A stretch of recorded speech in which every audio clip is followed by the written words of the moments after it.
ಗುರುರ್ಬ್ರಹ್ಮ ಗುರುರ್ವಿಷ್ಣು ಗುರುರ್ದೇವೋ ಮಹೇಶ್ವರಃ ಗುರು ಸಾಕ್ಷಾತ್ ಪರಬ್ರಹ್ಮ ತಸ್ಮೈ ಶ್ರೀ ಗುರವೇ ನಮಃ. ಶ್ರೀ ಜಗದ್ಗುರು ಸಿದ್ಧಾರೂಢರ ಪಾದಕಮಲಗಳಿಗೂ, ಶ್ರೋತ್ರಿಯ ಬ್ರಹ್ಮನಿಷ್ಠ ಸದ್ಗುರು ಬಸವಾನಂದರ ಪಾದಕಮಲಗಳಿಗೂ, ಅವರ ಪ್ರತಿರೂಪದಂತಹ ನಿಜಗುಣಪ್ಪನವರ ಪಾದಕಮಲಗಳಿಗೂ ನನ್ನ ದೀರ್ಘದಂಡ ಪ್ರಣಾಮಗಳನ್ನ ಸಲ್ಲಿಸುತ್ತಾ, ಎಲ್ಲ ಮಹಾತ್ಮರ ಪಾದಕಮಲಗಳಿಗೂ ನನ್ನ ದೀರ್ಘದಂಡ ಪ್ರಣಾಮಗಳನ್ನ ಸಲ್ಲಿಸುತ್ತಾ, ಮನದಲ್ಲಿ ಸ್ಮರಿಸಿಕೊಳ್ಳುತ್ತಾ, ತಮ್ಮೆಲ್ಲರಿಗೂ ವಂದಿಸುತ್ತಾ, ಇವತ್ತಿನ ನಿಜಗುಣರ ರಚಿಸಿದಂತ ಕೈವಲ್ಯ ಪದ್ಧತಿ, ಇದು ಕ್ರಮಶಾಸ್ತ್ರ. ಕೈವಲ್ಯ ಪದ್ಧತಿ ಒಳಗ ನಾವು 53ನೆಯ ಪದ್ಯವನ್ನ ನಾವು ನೋಡೋಣ. ನಿನ್ನೆಯ ವಿಚಾರದಲ್ಲಿ ಬಹಳ ಅದ್ಭುತವಾದಂತಹ ವಿಚಾರಗಳು ಹೇಳಿದ್ರು. ಇಂದಿರ್ಪೇನೋ ನಿಜ ಸುಖದಲ್ಲಿ ಬಹುದಂದುಗವೆಲ್ಲವನ್ನ ಅಳಿದುಳಿದು ಅನ್ನುವಂತ ಶಿಷ್ಯನ ಒಂದು ವಿಚಾರ ಸದ್ಗುರುವಿಗೆ ಹೇಳಿದ. ಇವಾಗ ಸ್ತ್ರೀ ಗುರುಗಳು, ಶ್ರೋತ್ರಿಯ ಬ್ರಹ್ಮನಿಷ್ಠ ಸದ್ಗುರುಗಳು ಶಿಷ್ಯನನ್ನ ಕುರಿತು ಹೇಳ್ತಾರೆ. ಏನ್ ಹೇಳ್ತಾರೆ ಇವಾಗ ನೋಡೋಣ. 53ನೇ ಪದ್ಯದಲ್ಲಿ ಹೇಳ್ತಾರೆ. ಬಹಳ ವಿಶೇಷವಾದಂತ ವಿಚಾರಗಳು ಇವು. ತಿಳಿಯಬಹುದು ಒಲಿದು ಬಿಡಲಹುದು, ಮೋಹಿಸದೆ ಭೂತಳದೋಳ್ ಆನೆಂದು ಅಹಂಕರಿಸದೆ ಇಹುದು ಅರಿದು ಅಂತ ಹೇಳ್ತಾರೆ. ತಿಳಿಯಬಹುದು, ತಿಳಿಯಬಹುದು ಅಂದ್ರೆ ಅರಿಯಬಹುದು.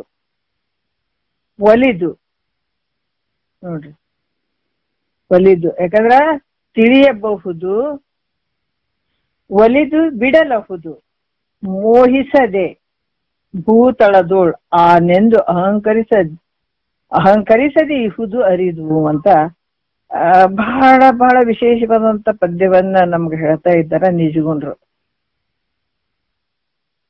ಬಹಳಷ್ಟು ಕಷ್ಟಪಟ್ಟು ಒಂದು ಯಾವುದೋ ಒಂದು ಪರ್ವತ ಅಥವಾ ಮೇಲೆ ಇರುವಂತ ಒಂದು ಬೆಟ್ಟ ಆಗಿರ್ಬೋದು, ಏನೇ ಆಗಿರ್ಬೋದು, ಬಹಳ ನಾಜೂಕಾಗಿ ಹತ್ತಿರ್ತಾನೆ. ಮೇಲ್ಗಡೆ ಹೋಗಕ್ ದಾರಿ ಇರಂಗಿಲ್ಲ, ಸ್ವಲ್ಪ ಇರ್ತದ ದಾರಿ. ನಾವು ಊಹೆ ಮಾಡ್ಕೋಬೇಕು.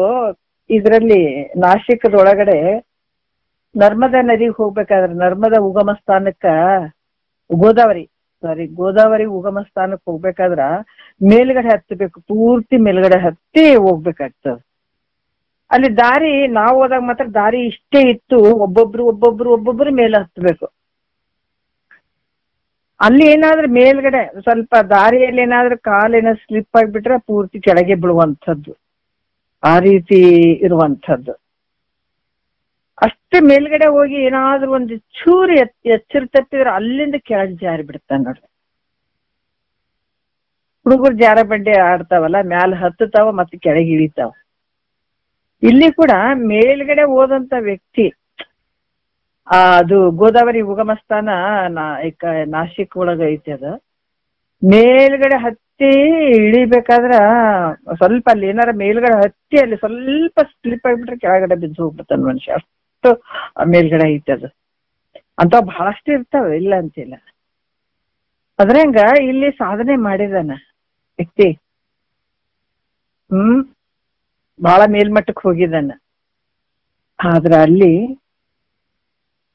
ನಾನು ಅನ್ನುವಂತ ಅಹಂಕಾರ ಒಂದಿದ್ರ ಅವ್ನು ಪೂರ್ತಿ ಜಾರದಂಗೆ ಅವನು. ಅದಕ್ಕೆ ಇಲ್ಲಿ ನಿಜಗೊಂಡ್ರೆ ಬಹಳಷ್ಟು ವಿಚಾರಗಳನ್ನ ಅವ್ರು ಹೇಳ್ತಾರ. ಏನ್ ಹೇಳ್ತಾರ? ತಿಳಿಯಬಹುದು ಒಲಿದು ಬಿಡಲಹುದು. ನೋಡ್ರಿ, ಶಿಷ್ಯನನ್ನು ಕುರಿತ ಶಿಷ್ಯನೇ ತಿಳಿಲಿಕ್ಕೆ ಬಾರದ್ದನ್ನ, ಏನು ತಿಳಿಲಿಕ್ಕೆ ಅದು ಬರದೇ ಇರುವಂತಹದ್ದನ್ನ ತಿಳಿಬಹುದು. ಅತ್ಯಂತ ಸೂಕ್ಷ್ಮ ತತ್ವಗಳನ್ನ ತಿಳಿಬಹುದು, ಯಾವುದೇ ಇರಬಹುದು ಆ ವಿಚಾರಗಳನ್ನ, ಸೂಕ್ಷ್ಮ ತತ್ವಗಳನ್ನ ನಾವು ತಿಳಿಬಹುದು. ಆದ್ರೆ ಬಿಡ್ಲಿಕ್ಕೆ ಬರೋದೇ ಇಲ್ಲ ಅದು ಅನ್ನುವಂತ ಮೋಹಕವಾದ, ಅಂದ್ರೆ ನಮ್ಗೆ ಯಾವ್ದು ಇಷ್ಟ ಇರ್ತಂತ ವಸ್ತುಗಳನ್ನು ಕೂಡ ಬಿಡ್ಬೋದು. ಆದ್ರೆ ಏನ್ ಹೇಳ್ತಾರೆ ಇಲ್ಲಿ, ನಾನ್ ತಿಳಿದವನು, ನಾನ್ ದೊಡ್ಡ ಪಂಡಿತನು ಅನ್ನುವಂತಹ ಏನ ತಿಳಿದವನು, ಯಾಕಂದ್ರ ಅನ್ನುವಂತ ಭಾವ ಇಲ್ಲಿ ಹೋಗ್ಬೇಕಾಗ್ತದೆ. ಎಲ್ಲವನ್ನ ತಿಳಿಬಹುದು, ಆದ್ರೆ ನಾ ತಿಳಿದಿನ ಅನ್ನುವಂತ ಭಾವ, ಸೂಕ್ಷ್ಮತೆ, ಆ ಭಾವ, ಅಹಂಕಾರ ಅನ್ನುವಂತ ಅಹಂ ಅನ್ನುವಂಥದ್ದು ಅವನಲ್ಲಿ ಇತ್ತು ಅಂತಂದಾಗ ಎಲ್ಲ ವ್ಯರ್ಥ. ನಾ ಬಿಟ್ಟಿದ್ದೀನಿ, ತಿಳಿದಿದ್ದೀನಿ ಅನ್ನುವಂಥದ್ದು. ಯಾಕಂತಂದ್ರ ಆ ಅಭಿಮಾನ ಇತ್ತು ಅಂತಂದ್ರ ಆತ ತಿಳಿದವನು ಆಗಂಗಿಲ್ಲ ನೋಡ್ರಿ. ನಾ ತಿಳಿದಿದ್ದೀನಿ ಅನ್ನುವಂಥದ್ದು. ಬೇಕಾದಂತದ್ದು ತಿಳಿದೇ ಇರುವಂತ ತತ್ವವನ್ನು ತಿಳ್ಕೊಂಡಿರ್ಬಹುದತ್ತ, ಬೇಕಾದಂತ ಸಾಧನೆ ಮಾಡಿರ್ಬೋದು. ಆದ್ರೆ ನಾನು ಇಷ್ಟು ತಿಳ್ಕೊಂಡಿದ್ದೀನಿ, ಇಷ್ಟು ಸಾಧನೆ ಮಾಡಿದ್ದೀನಿ ಅನ್ನುವಂತ ಅಹಂ ಆತನ ಬಲ್ಲಿ ಇತ್ತು ಅಂತಂದ್ರ, ಆ ಅಭಿಮಾನ ಆತನ ಬಲ್ಲಿ ಇತ್ತು ಅಂತಂದ್ರ ಅವ್ನು ತಿಳಿದವನು ಅಲ್ವೇ ಅಲ್ಲ ಅಂತ ಹೇಳ್ತಾರ ಮಹಾತ್ಮರು. ಅದಕ್ಕೆ ಸೂಕ್ಷ್ಮತೆ ಹೇಳ್ತಾರ. ಅಷ್ಟೆಲ್ಲ ತಿಳ್ಕೊಂಡು ಬಂದು ಮೇಲ್ ಹತ್ತಿ ಬಿಟ್ಟಿದ್ದಾನ. ಮತ್ತ ಈ ಭಾವ ಒಂದಿತ್ತು ಅಂತಂದ್ರ ಅದ ಪೂರ್ತಿ ಕೆಳಗೆ ಬಿದ್ದಂಗಿದ್ದು. ಅದು ನೀರಿನಲ್ಲಿ ಹುಣ್ಸೆಹಣ್ಣ, ನದಿಯಲ್ಲಿ ಹುಣ್ಸೆಹಣ್ಣ ತೊಳೆದಂಗ ಅಂತ ಹೇಳ್ತಾರ ನೋಡ್ರಿ, ಹಂಗೆ ಅದು. 1-2 kg ಹುಣ್ಸೆಹಣ್ಣು ಒಯ್ದು ನದಿಯಲ್ಲಿ ತೊಳೆದ್ ಬಿಟ್ರ ಅದು ಹುಳಿ ಗೊತ್ತಾಗ್ತದೆ ಏನಂದ್ರಿಲ್ಲ. ಅದೇ ಒಂದು ಪಾತ್ರೆಯಲ್ಲಿ ತೊಳೆದಾಗ ನಾವೇನೋ ಒಂದ್ ಸಾರಿಗೆ ಹಾಕ್ಬೋದು, ಒಂದ್ ರಸಂ ಮಾಡ್ಬೋದು, ಏನೋ ಮಾಡ್ಬೋದು. ಆದ್ರೆ ಅದನ್ನು ನದಿಯಲ್ಲಿ ತೊಳೆದ್ ಬಿಟ್ರೆ ಹೋಗ್ತದೆ. 2 kg 3 kg ತಂದು ನೀನು ಹಾಕಿದ್ರು ಕೂಡ ಅದ್ರ ಹುಳಿ ಗೊತ್ತಾಗ್ತದೆ ಅನ್ನೋದ್ರ ಗೊತ್ತಾಗಲ್ಲ. ಅದೇ ರೀತಿ ಬಹಳಷ್ಟು ಸಾಧನೆ ಮಾಡಿದ್ದೀನಿ, ನಾನು ಎಲ್ಲವನ್ನ ತಿಳ್ಕೊಂಡಿದ್ದೀನಿ ಅಂತ ತಿಳ್ಕೊಂಡ ನಂತರ ಅದರ ಅಭಿಮಾನ ಏನಿರ್ತದೆ, ತಿಳಿದೀನಿ ಅನ್ನುವಂತ ಅಭಿಮಾನ ಏನಾದ್ರೂ ಇದ್ರೆ ಅವ್ನು ತಿಳಿದವನು ಆಗಂಗಿಲ್ಲ. ಆಮೇಲೆ ಎಲ್ಲವನ್ನು ಬಿಡ್ಲಿಕ್ಕೆ ಬರೋದೇ ಇಲ್ಲ. ಅಷ್ಟು ನನಗ ಪ್ರೀತಿ ಇರುವಂತ ವಸ್ತು ಐತ್ರಿ, ಪ್ರೀತಿ ಇದ್ದಂಥವ್ರು ಇದ್ದಾರೆ, ಪ್ರೀತಿ ಇರುವಂತ ಈ ಮನೆ ಐತ್ರಿ, ಬೇಕಾದಂತ ಒಂದು ಮೋಹಕವಾದಂತ ವಸ್ತು ನಿನಗಿದ್ರು ಕೂಡ ಅದು ಬಿಡಬಹುದು, ಬಿಟ್ಟು ಬಂದಿರಬಹುದು.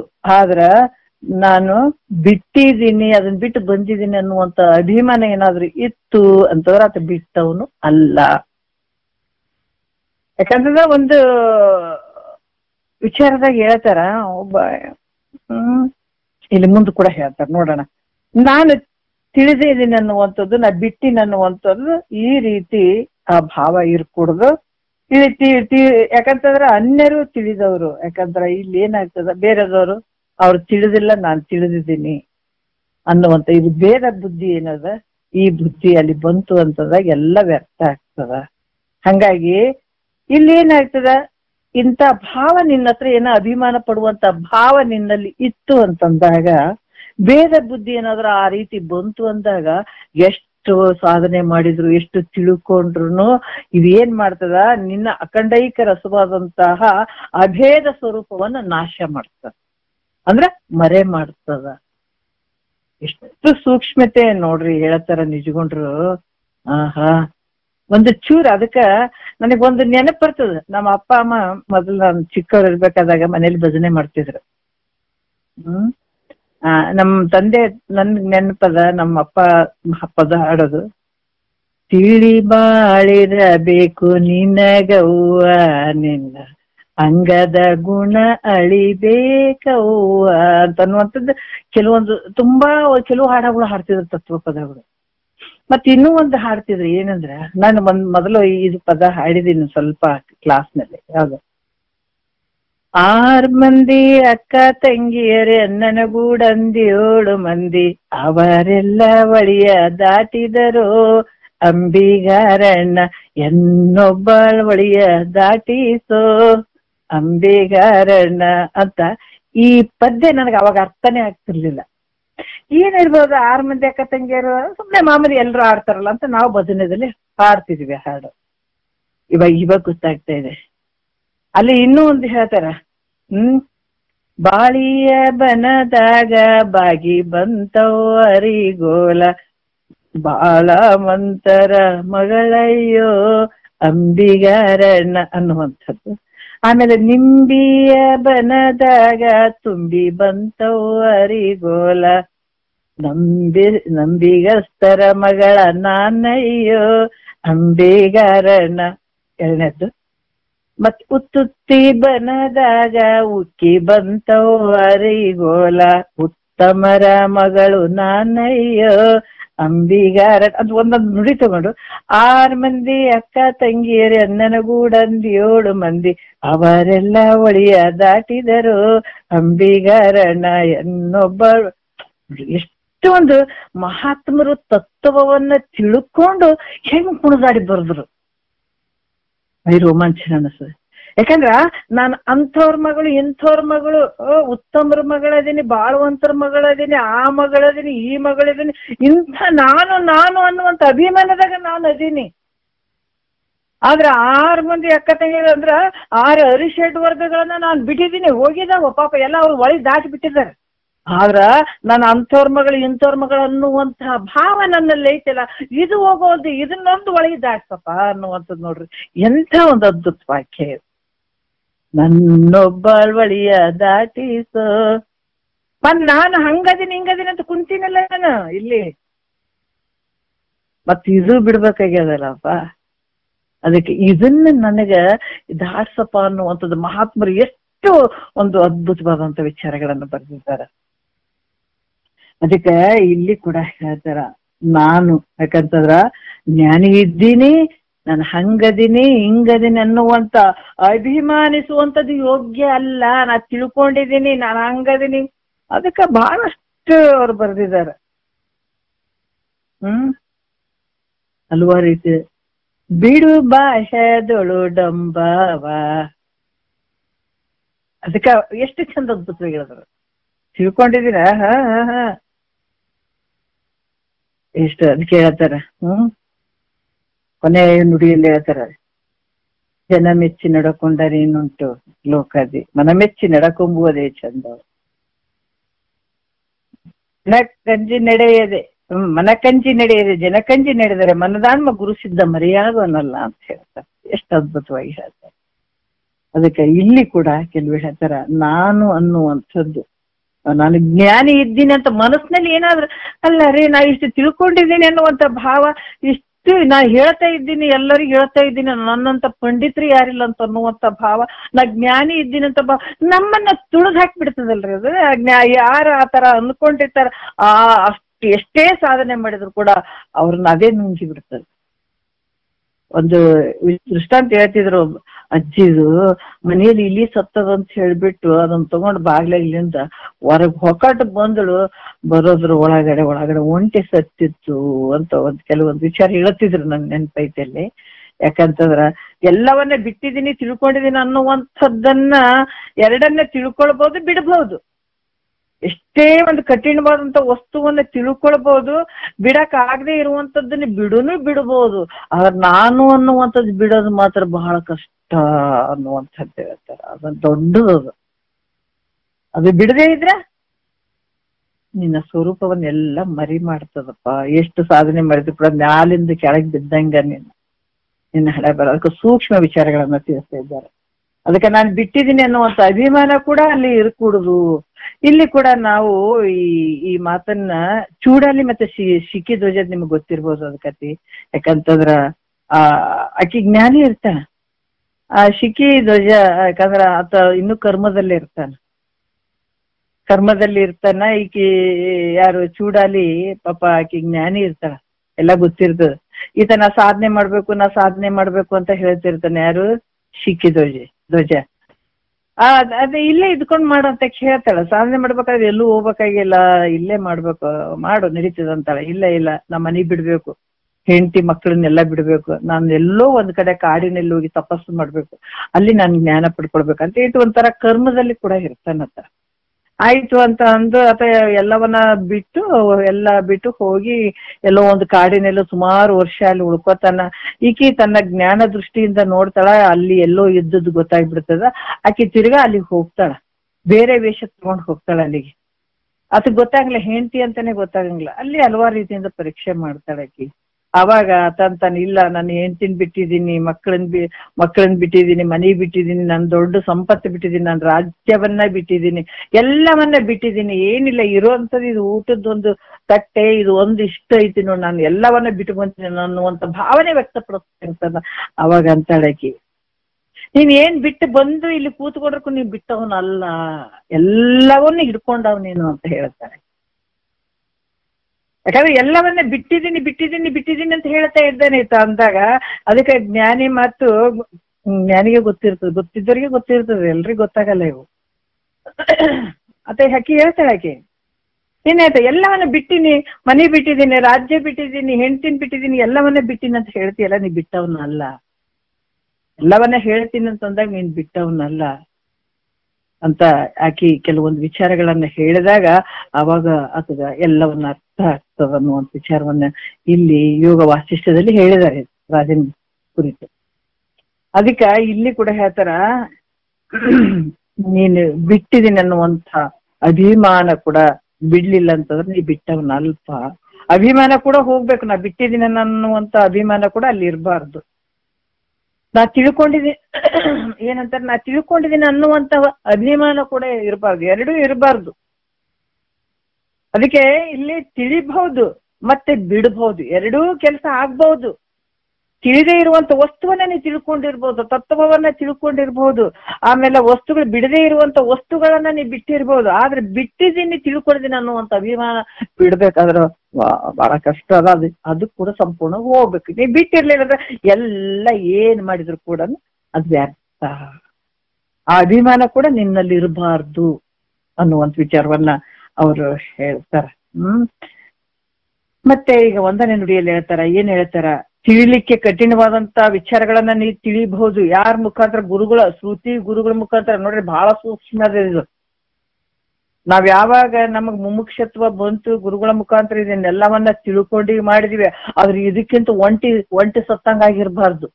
ಈ ನಾನು ಅನ್ನುವಂತ ಅಭಿಮಾನ ನಿನ್ನ ಸ್ವರೂಪವನ್ನೇ ಹಾಳು ಮಾಡಿಬಿಡ್ತದ ಅಂತ ಹೇಳ್ತಾರೆ. ಇಷ್ಟೆಲ್ಲ ಮಾಡ್ಕೊಂಡು ಬಂದ್ರೆ ಈ ವಿಚಾರದಲ್ಲಿ ಹೇಳ್ತಾರೆ ಒಂದನೇ ನುಡಿಯಲ್ಲಿ, ಪ್ರಕೃತಿ ಮಹತ್ ಅಮು ಚೇತನ ಕರಣ ಹಸು ಭೂತ ವಿಕೃತಿಗಳನ್ನು ಆ ವಿಶ್ವ ತೈಜಸ್ ಪ್ರಾಜ್ಞ ಸಕಲೇಶ ಸೂತ್ರಿ ವೈಶ್ವಾನರುಗಳನ್ನು ಸಾಕ್ಷಿಕ ಪರಬ್ರಹ್ಮರನ್ನು ಶ್ರುತಿ ಗುರುಗಳಿಂದ ಅಂತ ಕೂಡ ಇಲ್ಲಿ ಹೇಳ್ಕೊಂಡ್ ಬರ್ತಾರ. ಏನ್ ಹೇಳ್ಕೊಂಡ್ ಬರ್ತಾರ ಅಂದ್ರೆ, ಪ್ರಕೃತಿ ಈ ಮೂರು ಗುಣಗಳು ಏನದಾವ, ಸತ್ವಾದಿ ಅಂತಂದಾಗ ನಾವು ಮೂರು ತಗೊಳ್ಬೇಕು. ಸತ್ವ, ರಜೋ, ತಮ, ಈ ಮೂರು ಗುಣಗಳು. ಸತ್ವಾದಿ ಅಂದಾಗ ಈ ಮೂರು ತಗೊಳ್ಬೇಕು. ಈ ಮೂರು ಗುಣಗಳಿಂದ ಕೂಡಿದಂಥದ್ದು. ಯಾಕಂತಂದ್ರ ಪರಬ್ರಹ್ಮನ ಒಂದು ಪ್ರತಿಬಿಂಬದಿಂದ ಕೂಡಿದಂಥದ್ದು. ಇದಕ್ಕ ಅಲ್ಲಿ ಏನಾಗ್ಯದ, ಮಾಯೆಯಿಂದ ಪ್ರಕೃತಿ ಅಂತ ಈ ರೀತಿ ಬರ್ತದೆ. ಯಾವಾಗ ಈ ಒಂದು ಪರಬ್ರಹ್ಮನ ಪ್ರತಿಬಿಂಬ ಮಾಯೆಯಲ್ಲಿ ಪ್ರತಿಬಿಂಬಿಸಿ ಆ ಮಾಯೆಯ ಒಂದು ಮಾಯೆಯಲ್ಲಿ ಪ್ರತಿಬಿಂಬಿಸಿದಕ್ಕಾಗಿ ಅಲ್ಲಿ ಈಶ್ವರ ಅನ್ಸ್ಕೊಂಡ, ಈಶ್ವರನಿಂದ ಈ ಜಗತ್ತು ತೋರಾಕತ್ತಿತ್ತು. ಯಾಕಂದ್ರೆ ಉಪಾಧಿ ಮಾಯೆಯಿಂದ ಕೂಡಿದಕ್ಕಾಗಿ ಈ ಜಗತ್ತು, ಈ ಜಗತ್ತಿಗೆ ಕಾರಣ ಯಾರು ಅಂತಂದ್ರೆ ಈಶ್ವರ.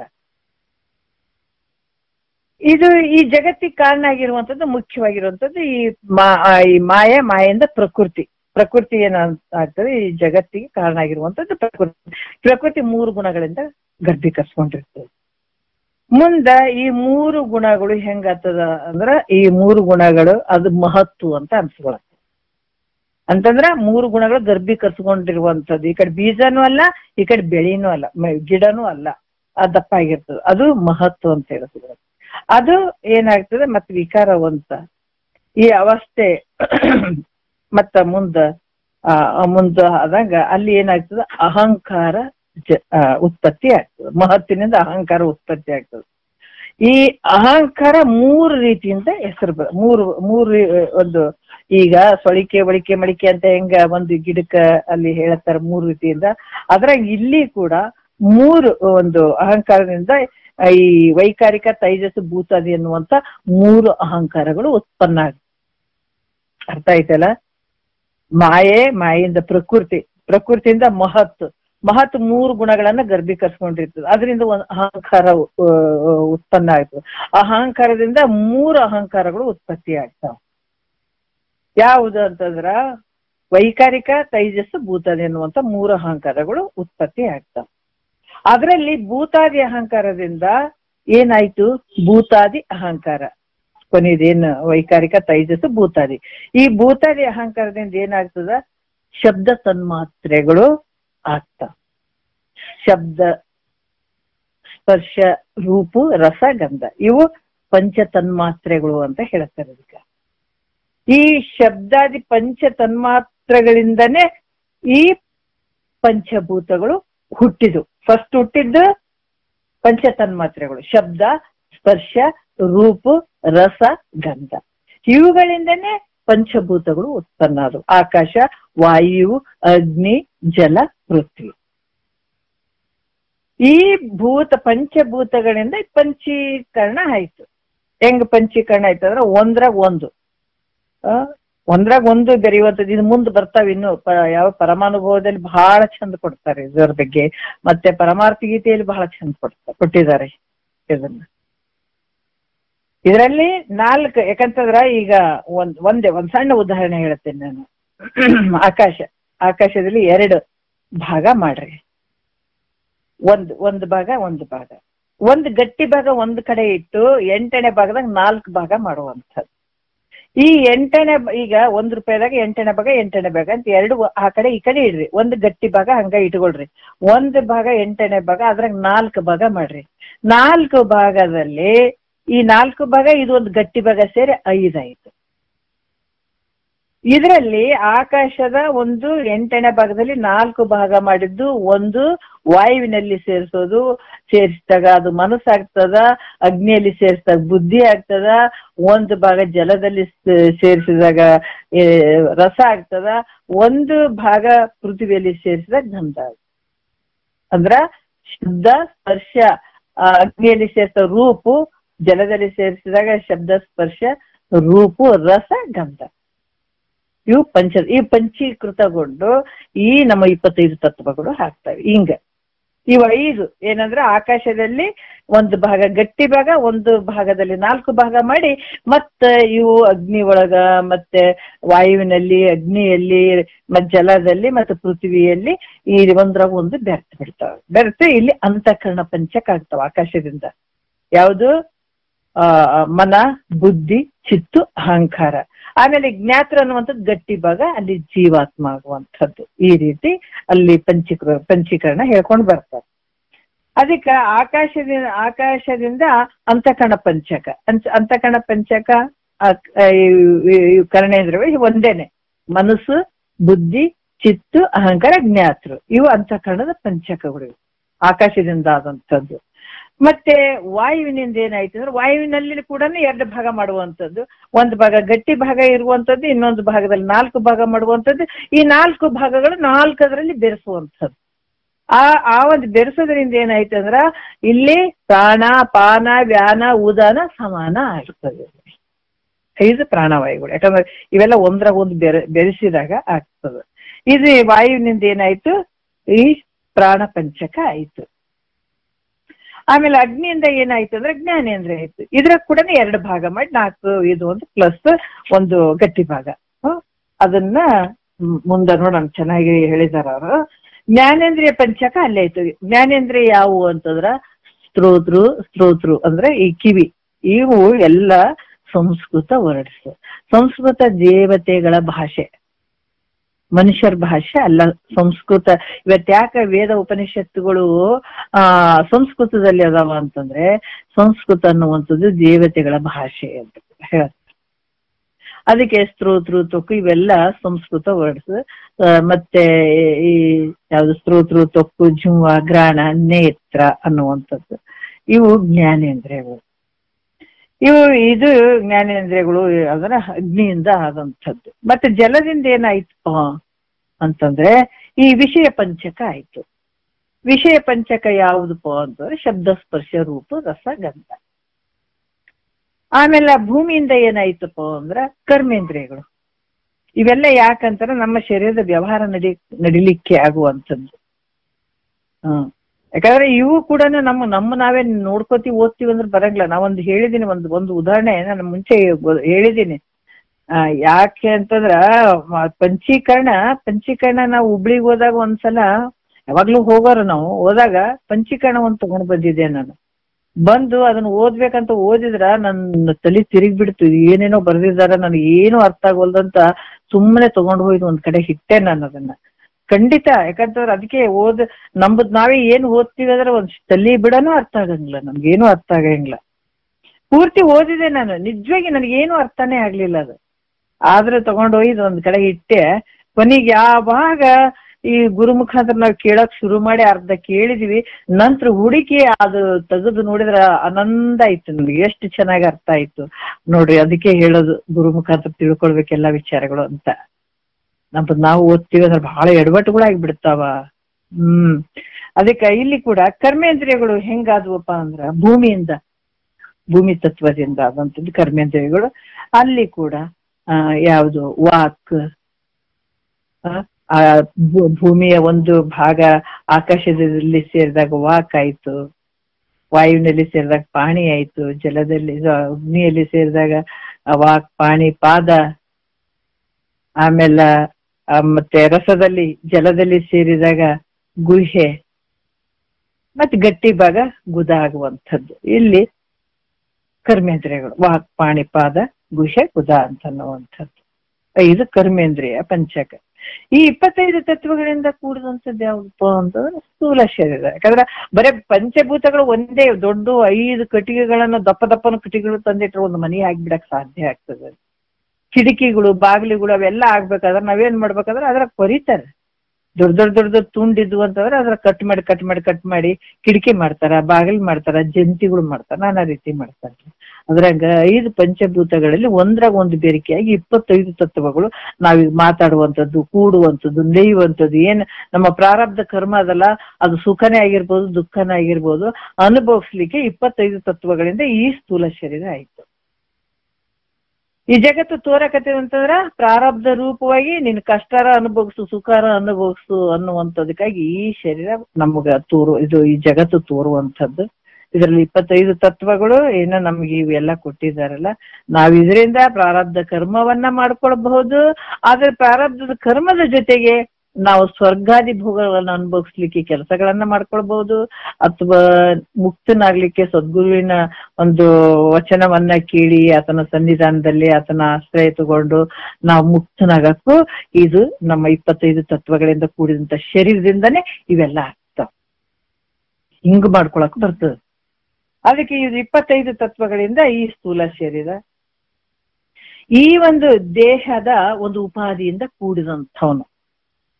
ಯಾಕಂದ್ರೆ ಇದೇನೇ ಈ ಒಂದು ಕಾರ್ ರೆಡಿ ಆಯ್ತು ಅಂದ್ರೆ ಮತ್ತೆ ಕಾರ್ನಾಗ ಒಬ್ಬನ ಕುಂದಿರ್ಬೇಕಲ್ಲ ಓಡ್ಸಾಕ.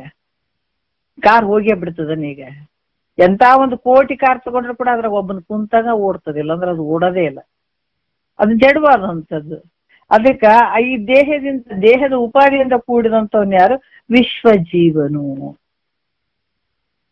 ಇದರಿಂದ ಕೂಡಿದನಂತ. ಈ ವಿಶ್ವಜೀವನ ಯಾಕಂತಂದ್ರ ಮತ್ತೆ ಈ ಸ್ಥೂಲ 25 ತತ್ವಗಳಿಂದ ಕೂಡಿ ಈ ಜಾಗ್ರದಲ್ಲಿ ಸ್ಥೂಲ ಶರೀರದಲ್ಲಿ ಕೂಡಿದಂಥವ್ನು ವಿಶ್ವಜೀವ ಅಂತ ಹೇಳಿಸ್ಕೊಳತ್ತಾನೆ. ಮತ್ತೆ ಈ ಸೂಕ್ಷ್ಮ ದೇಹ ಅನ್ನುವಂಥದ್ದು ಈ ಉಪಾಧಿಯಿಂದ ಕೂಡಿದವನು ಯಾರಪ್ಪ ಅಂತಂದ್ರೆ ತೈಜಸ್ಸು ಜೀವನ. ಆಮೇಲೆ ಈ ಕಾರಣ ದೇಹದ ಉಪಾಧಿಯಿಂದ ಕೂಡಿದಂಥವನ್ ಯಾರು? ಪ್ರಾಜ್ಞನು. ಇವೆಲ್ಲ ಕಾರಣ ಏನಂತಂದ್ರ ಸಮಷ್ಟಿ ಅಂದ್ರೆ ಎಲ್ಲ ಇರುವಂಥದ್ದು. ಈತಗ ಈ ಕಾರಣ ಇವೆಲ್ಲ ಒಂದು ಸಮಷ್ಟಿ ಕಾರಣ ದೇಹದ ಉಪಾಧಿಯಿಂದ ಕೂಡಿದಂಥವನಿಗೆ ಏನ್ ಹೇಳ್ತಾರಪ್ಪ ಅಂದ್ರ ಸಕಲೇಶ ಅಂತ ಕೂಡ ಹೇಳ್ತಾರೆ. ಅದಕ್ಕ ಇಲ್ಲಿ ಸಮಷ್ಟಿ ಸೂಕ್ಷ್ಮ ಶರೀರಗಳ ಉಪಾಧಿಗಳಿಂದ ಕೂಡಿದಂಥವನಿಗೆ ಏನ್ ಹೇಳ್ತಾರ? ಸೂತ್ರಾತ್ಮ ಅಂತ ಕೂಡ ಹೇಳ್ತಾರೆ.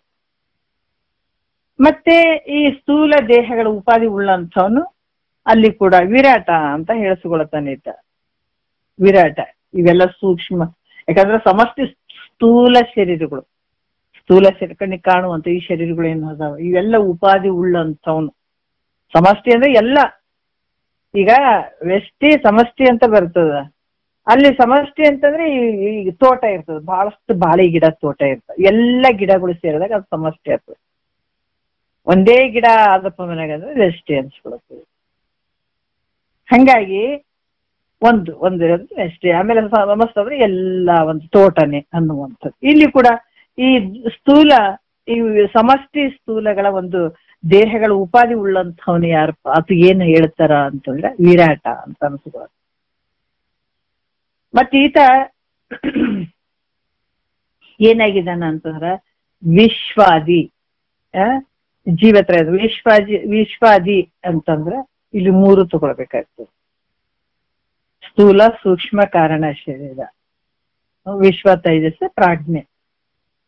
ಇದು ಏನಂದ್ರೆ ತೊಮ್ಮಸಿ ವಾಕ್ಯ ಹೇಳ್ತಾರಲ್ಲ, ಅದು ಪದಕ್ಕೆ ವಾಚ್ಯಾರ್ಥ ಲೆಕ್ಕ. ಇದು ವಾಚ್ಯಾರ್ಥ ಹೇಳ್ತಾರೆ. ಈ ಜೀವತ್ರಯ ಸಾಕ್ಷಿಯಾದಂತ ಪ್ರತ್ಯೇಗಾತ್ಮ, ಯಾಕಂದ್ರ ಈ ಸ್ಥೂಲ, ಸೂಕ್ಷ್ಮ, ಕಾರಣ, ಶರೀರಗಳಲ್ಲಿ ವಿಶ್ವ, ತೈಜಸ್, ಪ್ರಾಜ್ಞೆ ಅಂತ 3 ಜೀವತ್ರಯ. ಇವಕ್ಕೆ ಸಾಕ್ಷಿಯಾಗಿರುವಂತ ಪ್ರತ್ಯೇಗಾತ್ಮ. ಇವೆಲ್ಲ ಮಾಡುವಂತ ವ್ಯವಹಾರಕ್ಕೆ ಸಾಕ್ಷಿಯಾಗಿರುವಂತವನು ಯಾರು ಅಂತಂದ್ರ ಪ್ರತ್ಯೇಗಾತ್ಮನು. ಈತ ಏನಂತಂದ್ರೆ ಪದಕ ಲಕ್ಷ್ಯಾರ್ಥ. ವಾಚ್ಯಾರ್ಥದಲ್ಲಿ ವಿಶ್ವ, ತೈಜಸ್, ಪ್ರಾಜ್ಞೆ ಅಂತ ಅನ್ಸ್ಕೊಳತ್ತಾರ. ಇದಕ್ಕೆ ಸಾಕ್ಷಿ ರೂಪವಾಗಿ ಲಕ್ಷ್ಯಾರ್ಥದಲ್ಲಿ ನೋಡಿದಾಗ ಆತ ಪ್ರತ್ಯೇಗಾತ್ಮ, ಸಾಕ್ಷಿ ರೂಪವಾಗಿರುವಂತ ಪ್ರತ್ಯೇಗಾತ್ಮ. ವಾಚ್ಯಾರ್ಥ ಲೆಕ್ಕ ನೋಡಿದಾಗ, ಈ ಲಕ್ಷ್ಯಾರ್ಥ ಲೆಕ್ಕದಾಗ ನೋಡಿದಾಗ ಇದು ವಾಚ್ಯಾರ್ಥ ಲೆಕ್ಕ ನೋಡಿದಾಗ ಜೀವತ್ರಯ ಅದವರು ಯಾವುದು ವಿಶ್ವ, ತೈಜಸ್, ಪ್ರಾಜ್ಞೆ. ಆಮೇಲೆ ಇದು ಲಕ್ಷ್ಯಾರ್ಥದಾಗ ನೋಡಿದ್ರ ಇದಕ್ಕೆ ಜೀವತ್ರಯಕ್ಕೆ ಸಾಕ್ಷಿಯಾಗಿರುವಂತ ಪ್ರತ್ಯೇಕಾತ್ಮ ಸ್ವರೂಪ ಈತ ಲಕ್ಷ್ಯಾರ್ಥಕ ತೊಂಪದ ಲಕ್ಷ್ಯಾರ್ಥ. ವಾಚ್ಯಾರ್ಥ ಭಾಗವನ್ನ ಬಿಡುವಂಥದ್ದು ಈತನೇ, ಎಲ್ಲಕ್ಕೆ ಸಾಕ್ಷಿಯಾಗಿರುವಂತ ಈತನೇ. ಇಲ್ಲಿ ವಾಚ್ಯಾರ್ಥ ಲೆಕ್ಕದಾಗ ಬೇರೆ ಬೇರೆ ಅನ್ಸ್ಕೊಳಕತ್ತಾರ ಹೊರತಾಗಿ ಲಕ್ಷ್ಯಾರ್ಥದಾಗ ನೋಡಿದ್ರೆ ಈತ ಪ್ರತ್ಯೇಕಾತ್ಮ ಸಾಕ್ಷಿ ರೂಪ ಒಬ್ಬನೇ ಇರೋದು. ನೋಡ್ರಿ, ಅರ್ಥ ಮಾಡ್ಕೋಬೇಕಾದ್ರೆ ವಾಚ್ಯಾರ್ಥ ಭಾಗವನ್ನ ಬಿಡಬೇಕು, ಲಕ್ಷ್ಯಾರ್ಥ ಭಾಗವನ್ನು ಮಾತ್ರ ನಾವು ನೋಡ್ಬೇಕು. ಲಕ್ಷ್ಯಾರ್ಥದಲ್ಲಿ ಪ್ರತ್ಯೇಕಾತ್ಮ ತೊಂಪದದ ಒಂದು ರೂಪ ಆಗಿರುವಂಥವ್ನು. ಅದಕ್ಕೆ ಇದರಂತೆ ವಿರಾಟಾದಿ ಅಂತಂದ್ರ ಇಲ್ಲೇನು ವಿರಾಟ, ಹಿರಣ್ಯ ಗರ್ಭ, ಅವ್ಯಾಕೃತ ಅಂತ ಕೂಡ ಹೇಳತ್ತಾರೆ. ಈಶ್ವರ ತ್ರಯವು ಇದು ಹೆಂಗಂದ್ರ ತತ್ಪದದ ವಾಚ್ಯಾರ್ಥವಾಗಿರುವಂಥದ್ದು, ವಾಚ್ಯಾರ್ಥ ಭಾಗವಾಗಿರುವಂಥದ್ದು. ಇಲ್ಲಿ ಈಶತ್ರಯ ಸಾಕ್ಷಿ ಈ ಎಲ್ಲ ಯಾಕಂದ್ರ ವಿರಾಟ, ಹಿರಣ್ಯ ಗರ್ಭ, ವ್ಯಾಕೃತ ಅಂತ ಏನು ಹೇಳತ್ತೀವಿ, ಅಲ್ಲಿ ಇದಕ್ಕೆ ಸಾಕ್ಷಿಯಾಗಿರುವಂಥವನು ಯಾರು ಅಂತ ಪರಬ್ರಹ್ಮ, ಈಶ್ವರನ ಒಂದು ಈಶತ್ರಯ ಸಾಕ್ಷಿ. ಅಲ್ಲಿ ಜೀವತ್ರಯಕ್ಕೆ ಸಾಕ್ಷಿಯಾದಂತನು ಪ್ರತ್ಯೇಗಾತ್ಮ ಸ್ವರೂಪ, ನೀನ್ ಬೇರೆಲ್ಲ ತೊಂಪದತ್ತ ಲಕ್ಷ್ಯಾರ್ಥದಾಗ ಪ್ರತ್ಯೇಗಾತ್ಮ ಸ್ವರೂಪ. ಇಲ್ಲಿ ಈಶತ್ರಯ ಸಾಕ್ಷಿ ರೂಪ ಯಾರು ಪರಬ್ರಹ್ಮ ಸ್ವರೂಪ. ಈತ ತತ್ವದ ಲಕ್ಷ್ಯ ಆಗಿದ್ದಾನ. ವಾಚ್ಯಾರ್ಥ ಭಾಗ ಬಿಡುವಂಥದ್ದು, ಲಕ್ಷ್ಯಾರ್ಥ ಭಾಗ ಮಾತ್ರ ಹಿಡಿಯುವಂಥದ್ದು ಪರಬ್ರಹ್ಮ ಸ್ವರೂಪ. ಈ ರೀತಿ ತತ್ವ ತಾತ್ವಿಕ ವಿಚಾರಗಳನ್ನ ಮಾಡ್ತಾನ. ಯಾರಿಂದ ಮಾಡ್ತಾನ? ಶ್ರುತಿ ಗುರುಗಳ. ಅದಕ್ಕೆ ಹೇಳಿದ್ರ ಶ್ರುತಿ ಗುರುಗಳು. ಒಬ್ಬ ಸದ್ಗುರು ಹೇಳ್ಬೇಕಾದಾಗ ಶ್ರುತಿ ಪ್ರಮಾಣಗಳ ಇರ್ಬೇಕು. ಅದಕ್ಕೆ 3 ಪ್ರಸ್ಥಾನ ತ್ರಯಗಳು ಅಂತ ಹೇಳ್ತಾರೆ. ಬ್ರಹ್ಮಸೂತ್ರ, ಮತ್ತೆ ಉಪನಿಷತ್ತು, ಭಗವದ್ಗೀತೆ. ಇವು 3 ಪ್ರಸ್ಥಾನ ತ್ರಯಗಳು ಅಂತ ಕೂಡ ಹೇಳ್ತಾರೆ. ಯಾರೇ ಹೇಳ್ಬೇಕಂದ್ರೂ ಕೂಡ ಆಧಾರ ಇವು ಇರ್ಬೇಕು. ಇದ್ದಾಗ ಮಾತ್ರ ಖಂಡಿತ ನಂಬಲಿಕ್ಕೆ, ಅದನ್ನ ಸ್ವೀಕಾರ ಮಾಡ್ಲಿಕ್ಕೆ ಯೋಗ್ಯವಾಗಿರುವಂಥದ್ದು ಅಂತ ಮೊದಲೇ ಸೂಚನೆ ಕೊಡ್ತಾರೆ ಗುರುಗಳು. ಅದಕ್ಕೆ ಶ್ರುತಿ ಗುರುಗಳ ಬೋಧೆಯದು ತತ್ವಮಸಿ ಎಂದು ನುತಿಸಲಾನಾರೆಂದು ಬೆಸೆಗೊಂಡ ಬಗೆಗೆ ಗತಿಯಾವುದಿನ್ನು ತನ್ನುಳುಮೆ ತನ್ನೊಳಗಲ್ಲಾದಿ ತರಂಗಳಲ್ಲಿ ಭೇದಿಸಲುಂಟೆ ಬರಿದೆ ತನ್ನನೆ ಪರವೆಂದು ತಿಳಿಯುವುದಲ್ಲದೆ ಬೇರೆ ಭಿನ್ನಾದಿತರ ಸಾಲೇನುಂಟು ಕಾಣಿಸಲು. ಹಿಂದೆ ಪದ್ಯ ಎಷ್ಟು ಅದ್ಭುತ ಅಲ್ಲ ನೋಡ್ರಿ. ಅದಕ್ಕ ಈ ರೀತಿ ತತ್ವ ತಾತ್ವಿಕ ವಿಚಾರಗಳನ್ನು ಯಾರ ಮೂಲಕ ಮಾಡ್ಬೇಕು? ಶ್ರುತಿ ಗುರುಗಳ ಸಹಾಯದಿಂದ ತಿಳಿಬಹುದು. ಇಷ್ಟೆಲ್ಲ ತಿಳ್ಕೊಂಡಿದ್ದಾನೆ ಆತ. ಅದಕ್ಕೆ ನಾನು ಈಗ ಮೊದಲು ಯಾಕೆ ಒಂದು ಉದಾಹರಣೆ ಹೇಳಿದಂದ್ರ, ಬೆಟ್ಟವನ್ನ ಮ್ಯಾಲ ಹತ್ತಬಹುದು, ಚಂದ ಬೀಳಲಾರ್ದಂಗ ಬಹಳ ಒಬ್ರೇ ಅಷ್ಟು ಜಾಗ ಇದ್ರು ಕೂಡ ಬಹಳ ಜಾಗರೂಕವಾಗಿ ಮೇಲ್ಗಡೆ ಹತ್ಬಹುದು. ಅಲ್ಲಿ ಏನಾರ ಒಂದು ಚೂರು ಮಾರಿದ್ರೆ ಅಲ್ಲಿಂದ ಕೆಳಗೆ ಬಿದ್ದು ಬಿಡ್ತೀವಿ. ಅದೇ ರೀತಿ ಕೂಡ ಇಷ್ಟೆಲ್ಲ ತಿಳ್ಕೊಂಡು, ಗುರು ಮುಖಾಂತರ ತಿಳ್ಕೊಂಡು ನಂತರ ನಾನು ಎಲ್ಲವನ್ನು ಬಲ್ಲೆ ಅನ್ನುವಂತ ಅಭಿಮಾನ ನಿನ್ನ ಹತ್ರ ಹುಡ್ಕೊಂಡ್ರ ಎಲ್ಲ ವ್ಯರ್ಥಪ್ಪ, ಅಲ್ಲಿಂದ ಕೆಳಗೆ ಬಿದ್ದಂಗೆ ನೋಡ್ರಿ. ಅದಕ್ಕ ಎಷ್ಟು ಕರುಣಾಮಯಿಗಳು ನೋಡ್ರಿ. ಅವ್ರು ತಾವು ಇದನ್ನ ಹೆಂಗ ತಾವು ಬಂದ ದಾರಿಯನ್ನ ನಮಗ್ ತಾವು ಏನ್ ಆ ಒಂದು ಆನಂದಕ್ಕೆ ಹೋಗುವಾಗ ಆ ದಾರಿಯಲ್ಲಿ ಏನೇನಾದ್ವು, ಯಾವ್ಯಾವ ವಿಚಾರಗಳು ಅದಾವ, ಯಾವ ವಿಚಾರ ನಮಗ ಕಷ್ಟ ಕೊಡ್ತಾವ, ಯಾವ ವಿಚಾರ ನಮ್ಮನ್ನ ಈ ಸುಖದಿಂದ ಆನಂದದಿಂದ ದೂರ ಮಾಡ್ತಾವ, ಅವೆಲ್ಲ ತಮ್ಗಾದಂತ ಅನುಭವ, ಅವೆಲ್ಲ ವಿಚಾರಗಳನ್ನ ಪ್ರಮಾಣವನ್ನ ಕೊಟ್ಟು ಅಂತ ಗುರುನಾಥ ಹೇಳಿಕೊಡ್ತಾನಂದ್ರ ಎಂತ ಕರುಣಾಮಯ ರೀ ಆತ. ಅದಕ್ಕೆ ವರಮುನಿ ಪತಿ ನಿನ್ನ ಚರಣ ಪಂಕುರು ಹಾಕಿ ಶರಣ ಎಂಬುದೆಲ್ಲದ ಪೆರೆತೇನಪ್ಪಾ ಅಂತ ಹೇಳ್ತಾಳ ಮೈತ್ರಾದೇವಿ. ಈ ಶರಣ ಅನ್ನೋದ್ ಬಿಟ್ರೆ ನನಗೆ ಏನ್ ಕೊಡಕ್ಕಾಗ್ತದೋ ನಿನಗ ನಾನು. ನೋಡ್ರಿ ಎಷ್ಟು ಅದ್ಭುತವಾಗಿ ಹೇಳ್ತಾರ. ಅದಕ್ಕೆ ಎಲ್ಲವನ್ನ ತಿಳಿಬಹುದು, ಆದ್ರ ನಾನು ತಿಳಿದೀನಿ ಬಲ್ಲವನದೀನಿ ಅನ್ನುವಂತ ಅಭಿಮಾನವನ್ನು ಮಾಡಿದ್ರೆ ಎಲ್ಲ ವ್ಯರ್ಥ ಆಗ್ತದ. ಅಭಿಮಾನವನ್ನು ಮಾಡದೇ ಇರುವಂತದ್ದು ಬಹಳ ಅಪರೂಪ ಆಗಿಲ್ಲ. ಅಪರೂಪದಲ್ಲಿ ಅಪರೂಪ ಇರ್ತಾರ ಹಿಂಗ. ಹಂಗಿದ್ರ ಎಲ್ಲ ವ್ಯರ್ಥ ಆಗ್ತದಪ್ಪ. ಅಭಿಮಾನ ಒಂದು ಚೂರು ಇರ್ಕೂಡ್ದು. ನಾ ಎಲ್ಲಾ ತಿಳ್ಕೊಂಡಿದೀನಿ, ಎಲ್ಲಾ ಬಲ್ಲವನದೀನಿ ಅನ್ನುವಂತ ಅಭಿಮಾನ ಒಂದು ಚೂರು ಉಳಿಬಾರ್ದು ಅಲ್ಲಿ ಅನ್ನುವಂತ ವಿಚಾರವನ್ನ ಹೇಳ್ತಾರೆ. ಎರಡನೇ ನುಡಿಯಲ್ಲಿ ಹೇಳ್ತಾರ, ಮತ್ತೆ ಧನ ಕನಕ ವಸ್ತ್ರ ಭೂಷಣ ಗಂಧ ಮಾಲ್ಯ ವಾಹನ ರಮ್ಯವಾಸ ವನಿತಾದಿ ವಸ್ತುಗಳು ಮನವಾರೆ ಮುಂದೆ ತೀವಿರೆ ಭೋಗಿಸುವ ಶಕ್ತಿ ತನಗಿರ್ದೊಡ ಅಂತೆಲ್ಲವನ್ನು ತೃಣವೆ ಅಂದು ನೋಡ್ರಿ. ಯಾಕಂತಂದ್ರ ಬಹಳಷ್ಟು ಜನ ನಮ್ಗೇನು ಇಲ್ಲ ಅಂತ ಮನಿ ಬಿಟ್ಟು ಹೋಗಿದ್ದೀವಿ, ಎಲ್ಲವನ್ನ ಬಿಟ್ಟಿದೀವಿ, ದನ ಕನಕ ವಸ್ತ್ರ ಮಡದಿ ಎಲ್ಲವನ್ನ ನಾವು ಬಿಟ್ಟಿದೀವಿ ಅಂತ ಅನ್ನುವಂಥದ್ದಾಗಿರ್ಬೋದು, ಎಲ್ಲ ಇದ್ದುಕೊಂಡು ಬಿಡುವಂಥದ್ದಾಗಿರ್ಬೋದು. ಕೆಲವೊಂದು ವಿಚಾರಗಳನ್ನ ಹೇಳ್ತಾರೆ. ಇಹಲೋಕದ ಭೋಗದ ಮೋಹಕ ವಸ್ತುಗಳನ್ನ ಬೇಕಾದಷ್ಟಿದ್ರು ಕೂಡ ಅವುಗಳನ್ನ ತೃಣದಂತೆ ಬಿಡಬಹುದು ಅಂತ ನೋಡ್ರಿ. ಏನ್ ಹೇಳ್ತಾರ ಅವರು, ಎಲ್ಲವನ್ನ ತೃಣ ಅಂದ್ರೆ ಏನ, ಹುಲ್ಲು ಇದ್ದಂಗ. ಈ ಜಗತ್ತನ್ನೇ ಹುಲ್ಲು ಕಡ್ಡಿ ಸಮ. ಜಗತ್ತಿನ ಭೋಗಗಳು ಏನದ ಭೋಗ ವೈಭೋಗಗಳು ಇವು ಹುಲ್ಲು ಕಡ್ಡಿಗೆ ಸಮವಾಗಿರುವಂತ ತಿಳಿದ್ ಬಿಡ್ಬಹುದು. ಇಲ್ಲೇನ್ ಹೇಳ್ತಾರ, ಧನ ಕನಕಾದಿಗಳೇ ಇವೆಲ್ಲ ಬಂದು ಏನ್ ಹೇಳಿದ್ರ, ಧನ ಕನಕ ವಸ್ತ್ರ. ಕನಕ ಧನ ಅಂದ್ರ ದ್ರವ್ಯ, ದುಡ್ಡು, ಅದೆಲ್ಲ ಬಂತು.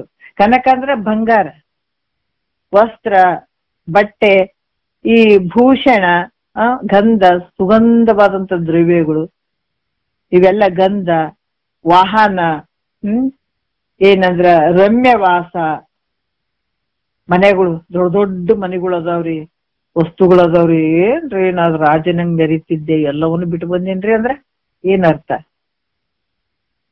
ಇವೆಲ್ಲ ಸಾಕಾಗುವಾಗ ಆತಗ ಏನ್ ಅನುಭವ ಮಾಡಕ್ ಬೇಕಾದಷ್ಟು ಅದಾವ, ಎಲ್ಲಾನು ಅದಾವ ತೃಪ್ತಿಗಳು. ಯಾಕಂದ್ರೆ ಇವೆಲ್ಲ ಅನಾಯಾಸವಾಗಿ ಪ್ರಾಪ್ತ ಆಗಿದಾವ, ಆತಗೆ ಯಾವ ಕಷ್ಟ ಇಲ್ಲದೆ ಪ್ರಾಪ್ತ ಆಗಿದಾವ. ಆದ್ರೆ ಆತಗ ಅವೆಲ್ಲವನ್ನ ಭೋಗಿಸುವಂತಹ ಶಕ್ತಿ ತನಗಿದ್ರು ಕೂಡ, ಅವೇನು ಭೋಗ ವೈಭೋಗದ ಜೀವನ ಆತಗಿದ್ರು ಕೂಡ, ಭೋಗಿಸುವಂತ ಶಕ್ತಿ ತನಗಿದ್ರು ಕೂಡ ಆತ ಅವೆಲ್ಲವುಗಳನ್ನ ಬಿಟ್ಟು ಅವೆಲ್ಲ ತೃಣ ಸಮಾನದಾವ ಅಂತ ಮೋಹ ಮಾಡದೆ ಇರ್ಬಹುದು ನೋಡ್ರಿ. ಅವೆಲ್ಲ ಮೋಹ ಮಾಡದೆ ಬಿಡಬಹುದು. ಆದ್ರ ಆತ ನಾನು ಸರ್ವಸಂಗ ಪರಿತ್ಯಾಗಿ ಇದೀನಿ, ಎಲ್ಲವನ್ನ ಬಿಟ್ಟಂಥವನದೀನಿ, ನಾ ಬಹಳ ದೊಡ್ಡ ವೈರಾಗ್ಯಶಾಲಿ ಇದೀನಿ. ಬಹಳ ಜನ ನೋಡ್ತಾರ, ಇಲ್ರಿ ಅವ್ರು ನಾವ್ ಬಹಳ ವೈರಾಗ್ಯಶಾಲಿಗಳು ಅದೇವ್ರಿ, ಎಲ್ಲಾ ಮನಿ ಪನಿ ಬಿಟ್ಟು ಬಂದಿವ್ರಿ, ಎಂತಿಂತ ಹೊಲಗಳು ಬಿಟ್ಟಿದೀವಿ, ಮನಿಗಳು ಬಿಟ್ಟಿದೀವಿ, ಅದು ಬಿಟ್ಟಿದೀವಿ, ಇದು ಬಿಟ್ಟಿದೀವಿ, ಬರೀ ಇದೇ ಹಾಕೊಂಡ್ಕೊಂಡ್ರಿ ಏನ್ ಹೇಳ್ಬೇಕು ಅವ್ರಿಗೆ?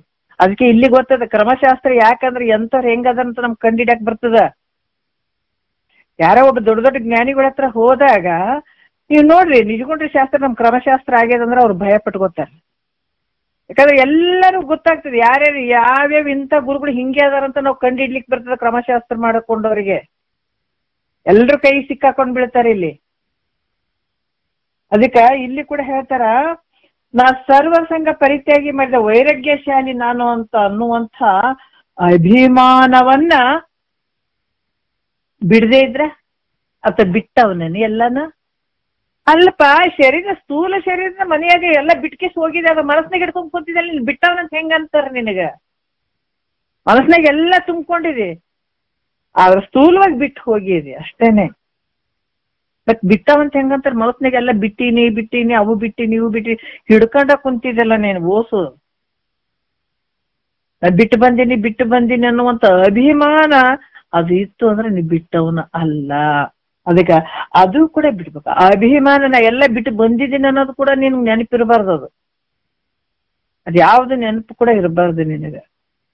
ಬಿಟ್ಟಿದ್ದೀನಿ ನಾನು. ಯಾಕಂದ್ರೆ ನೋಡ್ರಿ ಮಹಾತ್ಮರು ಅಪ್ಪಾಜಿದು ಒಂದು ನಾನು ಅದ್ರಲ್ಲಿ ನೋಡಿದೆ. ನಾನು ಒಂದ್ರಲ್ಲಿ ಯಾರೋ ಹೇಳಿದ್ರು ನನಗೆ, ಸಿದ್ದೇಶ್ವರ ಅಪ್ಪಾಜಿ ಅವ್ರು ಊಟ ಮಾಡಿದ್ದು ಕೂಡ ನೆನಪಿರ್ತಿರ್ಲಿಲ್ಲ ಅಂತ ನೋಡ್ರಿ. ಕೆಲವು ಸಲ ಒಂದ್ಸಲ ಹಿಂಗೆ ಎಲ್ರು ಕೂತ್ಕೊಂಡು ಮಾತಾಡ್ಬೇಕಾದಾಗ ಊಟ ಮಾಡಿ ಬಂದ್ರಂತ ಬಂದ್ ಒಂದ್ 5-10 ನಿಮಿಷ ಹಿಂಗೆ ಮಾತಾಡ್ತಾ ಕೂತಿದಾರ. ನೀವ್ ಊಟ ಮಾಡಿ ಬಂದ್ರಿ ಅಂತಂದ್ರೆ ಮಾಡಿ ಬಂದ್ವಿ. ಏನ್ ಊಟ ಮಾಡಿದ್ರಿ ಅಂದ್ರೆ ಹೇಳಕ ಬರ್ಲಿಲ್ಲ ಅಂತ. ಅವ್ರಿಗೆ ಕಣ್ಣಾಗ ನೀರೇ ಹೋದ್ವು ಅಂತ ಅಪ್ಪಾಜಿಗೆ. ಯಾಕಂದ್ರ ಊಟದ್ದು ಕೂಡ ಅವ್ರಿಗೆ ಆ ಭಾವ ಏನ್ ಉಂಡಿನ ಅನ್ನುವಂತ ಭಾವ ಕೂಡ ಇರ್ಲಿ. ಎಂಥ ಮಹಾತ್ಮರ್ರಿ. ಅದಕ್ಕೆ ನಾವು ಧನ್ಯರ ಅನ್ಬೇಕು. ಅಂತವ್ರ ಕಾಲದಲ್ಲಿ ನಾವ್ ಇದ್ವಿಲ್ಲ, ನಾವು ಧನ್ಯರ ಅಂತ ಹೇಳ್ಬೇಕು. ಆದ್ರ ಇಲ್ಲಿ ಏನ್ ಹೇಳ್ತಾ ಇದ್ದಾರ, ಎಲ್ಲವನ್ನ ಬಿಟ್ಟಿದ್ದೀವಿ. ಸರ್ವ ಸಂಘ ಪರಿತ್ಯಾಗ ಮಾಡಿದ ವೈರಾಗ್ಯಶಾಲಿ ಅನ್ನುವಂತ ಅಭಿಮಾನ ಬಿಡದೆ ಇರುವಂತದ್ದು ಎಂತ ಆಶ್ಚರ್ಯಪ್ಪ ಇದು. ಅಭಿಮಾನ ಕೂಡ ಅಲ್ಲಿ ಇರಬಾರ್ದು. ನಾನು ಬಿಟ್ಟಿದ್ದೀನಿ, ಅಲ್ಲಿ ಬಿಟ್ಟಿದ್ದೀನಿ, ಇಲ್ಲಿ ಬಿಟ್ಟಿದ್ದೀನಿ, ಹಂಗ್ ಬಿಟ್ಟಿದ್ದೀನಿ, ಹಿಂಗ್ ಬಿಟ್ಟಿದ್ದೀನಿ, ಇವೆಲ್ಲ ಯಾಕೋ ನಿನಗೆ ಬಿಟ್ಟಿನಿ ಅಂತ ಹೇಳ್ತೀಯಲ್ಲ, ನೀ ಬಿಟ್ಟವನು ಅಲ್ವೇ ಅಲ್ಲ. ಆ ಭಾವದಲ್ಲಿ ಕೂಡ ಅಭಿಮಾನ ಇರಬಾರ್ದು. ಬಿಟ್ಟಿದ್ದೀನಿ ಅನ್ನುವಂತ ಭಾವ ಕೂಡ ಅಲ್ಲಿ ಇರಬಾರ್ದು ಅನ್ನುವಂತ ವಿಚಾರವನ್ನ ಅಲ್ಲಿ ಹೇಳತ್ತಾರ ಅವರು. ಮತ್ತೆ ಈಗ ನೋಡ್ರಿ, ಇದೊಂಚೂರು ನೋಡ್ಬಿಡೋಣ. ಇನ್ನೊಂದ್ 5 ನಿಮಿಷ ಆದ ಟೈಮ್. 3ನೇ ನುಡಿಯಲ್ಲಿ ಹೇಳ್ತಾರ. ಏನ್ ಹೇಳ್ತಾರ ಅಲ್ಕೋರಿ ಟೈಮ್ ಐತೆನ. ಜ್ಞಾನಿ ತರಹರಿ ಶಾಸ್ತ್ರಿ ಸುಗುಣಿ ವಿಜಿತೇಂದ್ರಿಯನ ಅನೂನಮತಿ ಯೋಗಿ ಮುನಿ ವಿಮಲ ನತಿ ಮಹಿಮಾ ದಾನಿ ಎಂದೀಳೆ ತನ್ನ ನೆಲೆಸಿ ಬಣ್ಣಿಸಿದೊಡ ಅಭಿಮಾನಿಸಿದ ನಡೆಯುವುದಚ್ಚರಿ ಶಂಭುಲಿಂಗ ಅಂತ. ಯಾಕಂತಂದ್ರ ಇಲ್ಲಿ ಜ್ಞಾನಿ ತರಹರಿ ಶಾಸ್ತ್ರಿ ಸುಗುಣಿ ನೋಡ್ರಿ, ಅದಕ್ಕೆ ಹೇಳ್ತಾರ ಇದರಲ್ಲಿ ತೋರದಯ್ಯ ಸುಖ ತೋರದಯ್ಯ, ಬೇರೆ ಬೇರೆ ಭಾವಿಸಿ ಬ್ರಹ್ಮ ಜ್ಞಾನ ಒಂದಿಲ್ಲದವಗೆ ತೋರದಯ್ಯ ಸುಖ ತೋರದಯ್ಯ. ನಿಗಮಾಗಮವ ನೋಡಿ ಸುಗುಣ ಸಂತತಿ ಗೂಡಿ. ಎಷ್ಟು ಅದ್ಭುತವಾಗಿ ಹೇಳ್ತಾರ ನೋಡ್ರಿ ಇದು. ನಿಗಮಾಗಮವ ನೋಡಿ ಸುಗುಣ ಸಂತತಿ ಗೂಡಿ ಜಗದೊಲವಾಂತು ತನ್ನ ಬಗೆಯ ನಾರಯ್ಯ ಧೀರೆ ತೋರದಯ್ಯ ಸುಖ ತೋರದಯ್ಯ. ಕೆಲವು ವಿಚಾರದಾಗ ಹೇಳ್ತಾರ ಅವರು. ಇಲ್ಲಿ ಏನ್ ಹೇಳ್ತಾರಪ್ಪ ಅಂತಂದ್ರೆ, ಜ್ಞಾನಿ ತರಹರಿ ಅಂದ್ರೆ ಶಾಂತ ರೀತಿಯಾಗಿರುವಂಥದ್ದು. ಶಾಸ್ತ್ರಿ ಸುಗುಣಿ ವಿಜಿತೇಂದ್ರಿಯನ ಅನೂನಮತಿ ಯೋಗಿ ಮುನಿ ವಿಮಲ ನತಿ ಮಹಿಮಾ ದಾನಿ ಎಂದು ಇಳೆ ತನ್ನ ನೆಲೆಸಿ ಬಣ್ಣಿಸಿದೊಡೆ ಅಭಿಮಾನಿಸದೆ ನಡೆಯುವುದು ಅಚ್ಚರಿ ಶಂಭುಲಿಂಗ. ಯಾಕಂದ್ರ ಜಗತ್ತೇ ನಿನಗೆ ಹೌದು ಅನ್ನಕತ್ತಿ ಬಿಟ್ರ. ಎಂತ ಒಂದು ಜ್ಞಾನಿ ಅದನಪ್ಪ, ಬಲ್ಲಂಥವ್ನ ಅದನ, ಶಾಂತ ಅದನ, ಎಷ್ಟು ಶಾಸ್ತ್ರಗಳನ್ನು ಬಲ್ಲವನ ಅದನ, ಸದ್ಗುಣಿ ಅದನ, ಇಂದ್ರಿಯಗಳನ್ನು ಜಯಿಸಿದವನು ಅದನ, ಕೊರತೆ ಇಲ್ಲದವನ. ಅದಕ್ಕೆ ಹೇಳ್ತಾರಲ್ಲ, ಸತಿ ಸಾವಿತ್ರಿ ಯಮಧರ್ಮನ್ ಬೆನ್ನಚ್ಚಿದ ನನ್ನ ಗಂಡನ ಉಳಿಸು ಉಳಿಸು ಉಳಿಸು ಉಳಿಸು ಅಂತ ಬೆನ್ನಚ್ಚಿದ. ಇವತ್ತು ಮೈತ್ರಿ ದೇವಿನ ಮಹಾತ್ಮರು ಕೊಂಡಾಡ್ತಾರ್ರಿ. ಇವತ್ತ ಯಾಕೆ ಅಲ್ಲಿಂದ ಮೈತ್ರಿ ದೇವಿ ಎಲ್ಲರ ಒಂದು ಮಹಾತ್ಮರ ಮನಸ್ಸಿನಲ್ಲಿ ಉಳ್ಕೊಂಡ್ಬಿಟ್ಳಂದ್ರ, ಆಕಿ ದೊಡ್ಡದನ್ನ ಕೇಳಿದಳ, ಆಕಿ ಸಣ್ಣದನ್ನ ಕೇಳಿಲ್ಲ ಆಕಿ. ಯಾಕಂತಂದ್ರ ತತ್ವವನ್ನ ಕೇಳಿದಂತ ಮೈತ್ರಿ ದೇವಿ ಇವತ್ತಿಗೂ ಆಕೆಯ ಒಂದು ವಿಚಾರಗಳನ್ನ ಇಟ್ಕೊಂಡು ಮಹಾತ್ಮರು ಕೊಂಡಾಡ್ತಾರೆ. ಸತಿ ಸಾವಿತ್ರಿ ಏನ್ ಕೇಳಿದ್ರಿ? ಯಮಧರ್ಮನನ್ನು ಭೇಟಿ ಆದಳು, ಬೆನ್ನ ಹತ್ತಿದಳು. ಯಾಕವ ತಾಯಿ ನನ್ನಿಂದ ಬರಕತ್ತಿ ಅಂದಳು. ಇಲ್ಪ ನಿನಗ್ ಬಿಡಂಗಿಲ್ಲ, ನನ್ ಗಂಡನ್ ಬದುಕ್ಸೋಲ್ತನ ನಿನಗ್ ಬಿಡಂಗಿಲ್ಲ ಅಂತಂದಳು. ಆಮೇಲೆ ಮತ್ ಮುಂದ್ ಹೋದ ಹಿಂದಿಂದ ಬೆನ್ನ ಹತ್ತಿದಳು. ತಾಯಿ ಬಿಟ್ಟು ಬಿಡು ತಾಯಿ, ನೀವ್ ಹೋಗಂದ್ರ. ಇಲ್ಪ ನನ್ ಗಂಡ ನನ್ನ ಅತ್ತಿ ಮಾವಿ ಎಲ್ಲರೂ ಚಂದ ಇರಂಗ ನೀನು ಆಶೀರ್ವಾದ ಮಾಡ ಮಾತು ಕೊಡು ಅಂತ ಹೇಳಿದಳು. ಈಗ ಹಿಂದ ಬೆನ್ನ ಹತ್ತೇಳಂದ್ರ ನಡೆ ಆ ಕಡೆ ಇನ್ನೇನು ಅಂತೇಳಿ, ಆಯ್ತವ ನಿನ್ ಗಂಡ ಮಕ್ಳು ಎಲ್ಲರೂ ಚಂದ ಇರ್ತಾರ ಹೋಗ ಅಂತ ಕಳಿಸಿದ. ಆತನ ಮನಸ್ಸಿನಲ್ಲಿತ್ತು. ಇಂಥದ್ ಕೇಳಿದ್ರೆ ಭೂಲೋಕದಾಗ ಯಾರ್ ತಾನೇ ಚಂದ ಇರ್ತಾರ ಹೇಳ್ರಿ? ಎಲ್ಲರಿಗೆ ಪ್ರಾರಬ್ಧ ಅನ್ನುವಂತ ಕರ್ಮಗಳು ಇರ್ತಾವ, ಹೋಗ್ಲಿ ಬಿಡ ಅಂತ ಹೇಳಿ ಆತ ಆಶೀರ್ವಾದ ಮಾಡಿ ಕಳಿಸಿದ. ಆದ್ರ ಸಾವು ತಪ್ಪಿತೇನೋ, ಅಜ್ಞಾನ ಹೋಯ್ತೇನೋ? ಇಲ್ಲಲ್ಲ. ಏನ್ ಮಾಡಿದ್ರಿ ಏನ್ರಿ? ಏನ್ ಮಾಡಿದ್ರು ಏನಿಲ್ಲ. ತತ್ವವನ್ನ ತಿಳ್ಕೊಳ್ಳದೆ ಇದ್ರೆ ಎಲ್ಲಾನು ವ್ಯರ್ಥ. ಅದಕ್ಕ ದೊಡ್ಡ ಕೆಲಸ ಮಾಡ್ಕೊಂಡ್ಳೆ ಏನಾಕಿ. ಇಲ್ಲೇನ್ ಹೇಳ್ತಾರ, ಲೋಕದ ಜನರು ಬಹಳಷ್ಟು ವರ್ಣನೆ ಮಾಡಕತ್ತಾರ. ಇದಂಗ ಅದನ, ಹಿಂಗ ಅದನ, ಬಲ್ಲವ ಅದನ, ಬುದ್ಧಿಶಾಲಿ ಅದನ, ದಾನಶೀಲ ಅದನ. ಜಗತ್ತಿನ ಜನರು ಒಂದಲ್ಲ ಎರಡಲ್ಲ ನಿನ್ನೆ ಅಟ್ಟಕ್ಕೇರಿಸ್ಬಿಡ್ತಾರ.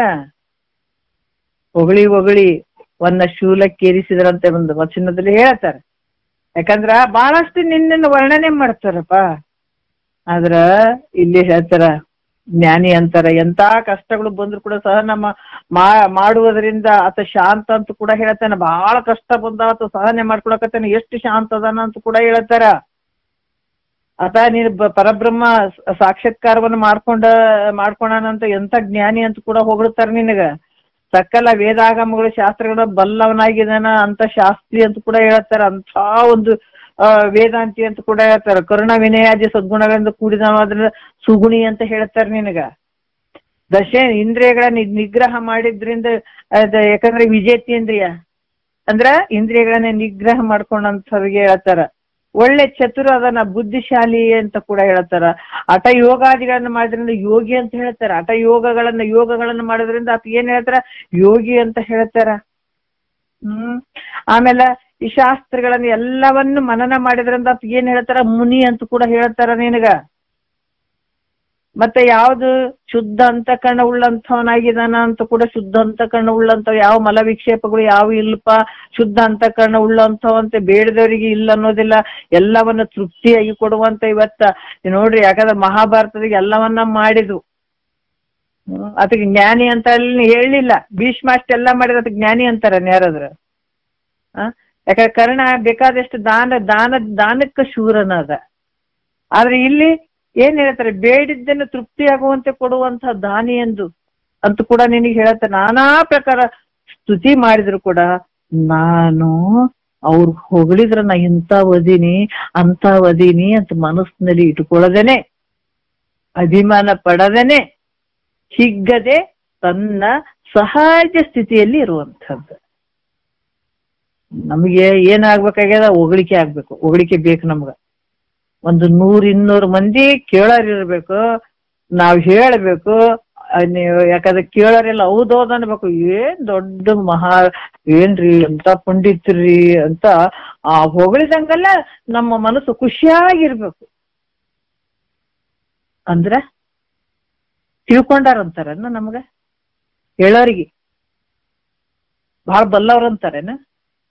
ಇಲ್ಲಿ ಸೂಕ್ಷ್ಮ ಹೇಳಕತ್ತಾರ ನೋಡ್ರಿ. ಏನ್ ಹೇಳಕತ್ತಾರ, ಬೇಕಾದಷ್ಟು ಬೇಕಾದ್ರೆ ನಿನ್ನ ನಿನ್ನೇನ್ ವೃತ್ತಿ ವಿಚಲಿತ ಆಗ್ಬಾರ್ದು. ನಿಂದು ಅದನ್ನ ನಿನ್ನೊಳಗೆ ನೀ ತಿಳ್ಕೊಳ್ಬೇಕು. ವಿಚಲಿತ ಆಯ್ತಂದ್ರೆ ಇನ್ನೂ ಮಾಡಿಲ್ಲ ಅಂತ ತಿಳ್ಕೊ, ಆಗದೆ ಇತ್ತಂದ್ರೆ ಗೆದ್ದಿನಂತ ತಿಳ್ಕೊಬೇಕು ನೀನು. ಅದೇ ರೀತಿ ಹಿಂಗೂ ಅಂತಾರ. ಆದ್ರೆ ಎದುರಿಟ್ಕೊಂಡು ಬೈಯೋರು ಅದಾರ ನಿನಗ. ಹೊಗಳಿದಾಗನು ನಿನ್ನ ಒಂದು ಸ್ಥಿತಿ, ನಿನ್ನ ವೃತ್ತಿ ಹಾಗೇ ಇರ್ಬೇಕು. ನೀನು ಮುಂದೆ ಕುಂತು ಎಷ್ಟೇ ಬೈದ್ರು ಕೂಡ ನೀ ತಾಕತ್ತಿದ್ರೆ ಕುಯ್ ಅನ್ಲಾರ್ದಾಗ ನಾವು ಸುಮ್ಮನೆ ಇರ್ಬೇಕು ಅಂದಾಗ ನೀ ಗೆದ್ದಿರ್ತೀರಿ. ಹೊಗಳಿದಾಗ ನನ್ನ ಮನಸ್ಸು ಬಹಳಷ್ಟು ಆನಂದ ಸಾಗರದಲ್ಲಿ ತೇಲ್ಬಿಡ್ತು, ಬೊಯ್ದುಗಳನ್ನೇ ಪೂರ್ತಿ ಪಾತಾಳಕ್ಕೆ ಹೋಯ್ತು ಅಂತಂದಾಗ ನೀನ್ ತಿಳಿದವನು ಅಲ್ಲ, ಬಲ್ಲವನು ಅಲ್ಲ, ಜ್ಞಾನಿನೂ ಅಲ್ಲ ಅಂತ ನಿನ್ನೊಳಗೆ ನೀನೇ ತಿಳ್ಕೋಬೇಕು. ಯಾರು ಹೇಳ ಅವ್ರಿಗೆ ಗೊತ್ತಾಗ್ಬೇಕದು. ನಮ್ ಸಾಧನೆಗಳು ಏಟಿಟಾವ್ ಅಂತ ನಮಗ ಗೊತ್ತಾಗ್ಬೇಕದು. ಅದಕ್ಕ ಹಿಗ್ಗದೆ ಸಹಜ ಸ್ಥಿತಿಯಿಂದಿರುವುದು ಈ ಶಂಭುಲಿಂಗ. ಇದು ಏನ್ ನೋಡ್ರಿ, ಬಹಳ ವಿಶೇಷವಾದಂಥದ್ದು ಹೇಳ್ತಾರೆ. ಈ ರೀತಿಯಾಗಿ ಸಹಜ ಸ್ಥಿತಿಯಿಂದ ಇರುವಂಥದ್ದು. ಇದು ಇರದೆ ನಾನು ಹೊಗಳಿದಗಳನ್ನೇ ನಾನು ಬಹಳಷ್ಟು ಖುಷಿ ಪಟ್ಟೆ ಅನ್ನುವಂಥ ಅಭಿಮಾನ ಏನಾದ್ರೂ ಇತ್ತು ಅಂದ್ರ ನೀ ತಿಳಿದವನಲ್ಲ, ಬಿಟ್ಟವನಲ್ಲ. ಅದರಿಂದ ಏ ಶಿಷ್ಯನೇ, ನೀನು ನಿನ್ನ ಸ್ವರೂಪಾನಂದದಲ್ಲಿ ಹೆಂಗ ಯಾವುದು ನಿನ್ಗೆ ಸಂಬಂಧನೇ ಇಲ್ಲ. ಅದು ಅಂದ್ರೇಟು, ಬಿಟ್ರೇಟು, ಹೊಗಳಿದ ರೇಟು, ತೆಗಳಿದ ರೇಟು ಏನ್ ಮಾಡಿದ್ರೆ ನೀನ್ ಏನ್ ಸಂಬಂಧಪ್ಪ? ನಿನ್ನ ಸ್ವರೂಪಾನಂದದಲ್ಲಿ ಸ್ಥಿತನಾಗಿರುವಂಥದ್ದು ಮುಖ್ಯ ಐತಿ ನೋಡಂತ. ಇದು ಒಳಮಾತು. ಜ್ಞಾನಿ ಶಿಷ್ಯರಿಗೆ ಒಳಮಾತು ಹೇಳಕತ್ತಾರ. ಇದು ತಿಳಿಸಿ ಹೇಳಕತ್ತ, ಕರುಣೆಯಿಂದ ಹೇಳಕತ್ತಾರಪ್ಪ ಅಂತ ತಲೆ ಮೇಲೆ ಕೈ ಆಡ್ತಪ್ಪ. ನೋಡು, ಈ ನಿನ್ನ ಸ್ವರೂಪಾನಂದದಲ್ಲೇ ಇರು, ಯಾವಕ್ಕೂ ಮರಳಾಗ್ಬೇಡ, ಏನಾದ್ರೂ ಬೈದ್ರೆ ದುಃಖಿತನಾಗ್ಬೇಡ. ಎಷ್ಟು ಅದ್ಭುತವಾಗಿ ಹೇಳ್ತಾರ. ಜನರ ಸ್ತುತಿಗೆ ಹಿಗ್ಗಬೇಡ, ಅವ್ರು ನಿಂದೆ ಮಾಡಿದ್ರು ಕುಗ್ಗಬೇಡ. ನೀವು ಕುಗ್ಗಿದಂದ್ರೆ ಇನ್ನೂ ಸಾಧನೆ ಮಾಡ್ಬೇಕಾಗ್ತದ. ಹಿಗ್ಗಿರಂದ್ರೆ ಇನ್ನೂ ಸಾಧನೆ ಮಾಡ್ಬೇಕಾಗ್ತದ, ನಿಂದು ನೀನೇ ತಿಳ್ಕೊಂಡು ಇದ್ಯಾವ್ದು ನಮ್ಗೆ ಸಂಬಂಧ ಇಲ್ಲಪ್ಪ ಅಂತ ನಿನ್ನ ಸ್ವರೂಪ ಆನಂದದಲ್ಲಿ ಇದ್ದು ಬಿಡಪ್ಪ. ಎಷ್ಟ್ ಚಂದ ಹೇಳ್ತಾರೆ. ಅದಕ್ಕ ಈ ರೀತಿ ಸ್ತುತಿಗೆ ಬೆರಗಾಗಿ ಬಹಿರು ವೃತ್ತಿ ಉಳ್ಳವನಾಗ್ಬೇಡ. ನಿನ್ನ ಸ್ವರೂಪಕ್ಕಿದ ಆವರಣ ಆಗಿಬಿಡ್ತದ, ಭಂಗ ಆಗಿಬಿಡ್ತದ. ಇಷ್ಟು ದಿವಸ ಸಾಧನೆ ಮಾಡ್ಕೊಂಡ್ ಮ್ಯಾಲಿಂದ ಕೆಳಗೆ ಜಾರಿ ಬಿಡ್ತಿದಿ ನೋಡು, ಹಂಗ್ ಮಾಡಿಕೊಳ್ಬೇಡಪ್ಪ. ಕಿಂತು ಪರಿಪೂರ್ಣ ಸ್ವರೂಪದಲ್ಲಿ ಯಾವಾಗ್ಲೂ ಸಹಜವಾಗಿರು ಅಂತ ಆಶೀರ್ವಾದ ಮಾಡ್ತಾರ ಗುರುಗಳು. ಇಷ್ಟ ಅದ್ಭುತ ಅಲ್ರಿ, ಆಶೀರ್ವಾದ ಮಾಡ್ತಾರ. ಹಿಂಗಿರ್ಪ ಅಂತ ತಿಳಿಸಿ ಹೇಳತ್ತಾರ. ಮುಂದಿನ ನಾಳೆ ನೋಡೋಣ ಒಂದೆರಡು ಮಂದಿ ಗುರುಗಳ ಪಾದಕ್ಕ ಇನ್ನೊಂದು 4 ನುಡಿಗಳು 4 ಪದಗಳು ಇದ್ದಂಗ ಅದಾವ ನೋಡೋಣ. ಮುಂದಿಂದ ನಾಳೆ ಮಾತಾಡೋಣ. ಒಂದೆರಡು ಮಂದಿ ಗುರುಗಳ ಪಾದಕ್ಕೆ ಅರ್ಪಿಸಿ ಹರ